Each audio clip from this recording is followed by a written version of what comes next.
O bem-aventurado Alano de la Roche nos conta: na Dácia, um certo Pedro, quase da nossa época, ou um pouco precedente, condenado à prisão perpétua, foi enviado para baixo, numa profunda fossa ou mesmo um quadrado, que era cheio de sapos e de serpentes ferozes, para que ou morresse sendo pego por estes, ou fosse atormentado muito miseravelmente, com um horrível e inevitável distúrbio entre as feras.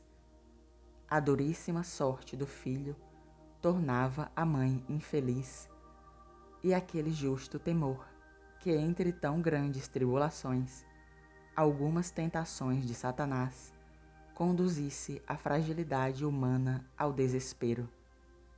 A mãe não só realizava então para o filho as suas contínuas orações a Deus, à Santíssima e aos santos, mas também de qualquer forma tivesse podido esconder uma outra pequena fadiga, as vinha maximamente ao conforto, a tendo mandado então secretamente um rosário para que não deixasse de recitá-lo dia e noite, com quanto empenho de incansável devoção pudesse.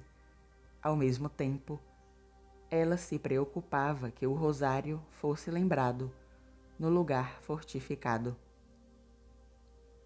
Mesmo tendo sido antes pouco habituado à oração, porém, muitas coisas incentivaram o prisioneiro, ou melhor, o sepulto vivo, a obedecer à mãe, e o incentivavam também para que, se exercitando, o experimentasse. A necessidade o leva ao exercício de rezar. A prisão os deu a possibilidade. O rosário, ou seja, o conjunto dos globos para rezar, os deu entre as mãos a ocasião. A prática gerou a facilidade gerou o prazer. Este, enfim, levou verdadeiramente o gosto da piedade, pelo qual, em uma devoção sempre mais crescente, cotidianamente, todo o coração o ardia de amor e de honra de Deus e da Mãe protetora. Sentiu também diminuir em si a dureza da sua infelicidade. Expulsou da alma os medos e os tormentos. Nada de venenoso os prejudicava no contato ou na exultação. Às aflições se misturavam exultações infusas do alto. A alma frequentemente se adoçava, espelhada pela celeste suavidade do conforto e da esperança. As sombras da ignorância eram iluminadas pela insólita luz do conhecimento. Se tornou um outro homem, diferente daquele de antes, e a sua infelicidade se tornou quase a desejada felicidade. Não muito tempo depois, a mesma rainha do céu se encosta ao seu servo, na companhia de ilustres santos e virgens, aparecendo em grande luz, e o consolando muitíssimo com poucas palavras, o tendo conduzido consigo longe do abandono, e o libertou do cárcere, e por isso, quase em um segundo, transferiu o homem para um lugar distante, e transportado a mais de 100 milhas de distância, o colocou seguro e ileso em um outro solo, e deu a ele esta ordem: visto que quando prisioneiro tinha iniciado a aprender o saudável rosário, em sua honra e do filho, agora que era livre e seguro, não o esqueceu, ou se tornou preguiçoso, mas grato, continuou com mais fervor, até quando teria tido a vida mortal. A Virgem falou, e com a coroa que a acompanhava, desapareceu dos olhos nos céus.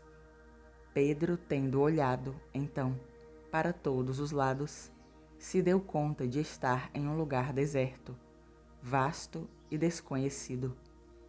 E a alma dele não teve dúvidas sobre o belo lugar de habitação, pelo qual dizia a si mesmo: onde andarei, num lugar diferente daquele, onde me colocou a divina misericórdia? Porque eu deveria procurar ou escolher um lugar mais feliz do que aquele que Deus me deu e que a Mãe de Deus favorece? Este é o meu repouso.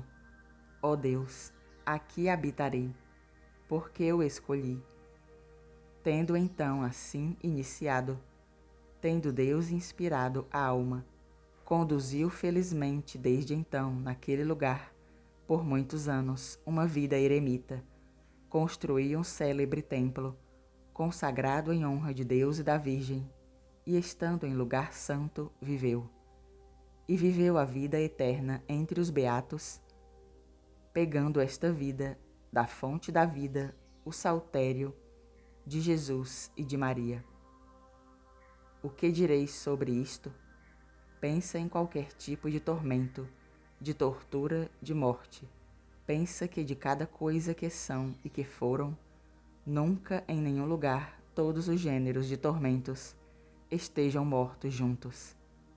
Não terias pensado ainda a menor sombra das penas do inferno. Para os condenados é realidade segura, que devem suportar contra deles todos os eternos suplícios. E por isso não pode existir nenhum remédio, por isso é o desespero deles. Leva a mente pela raiva e a alma em fúria, e manifestam violência contra eles mesmos, com cada desmedida de crueldade, mais ferozmente do que os mesmos demônios.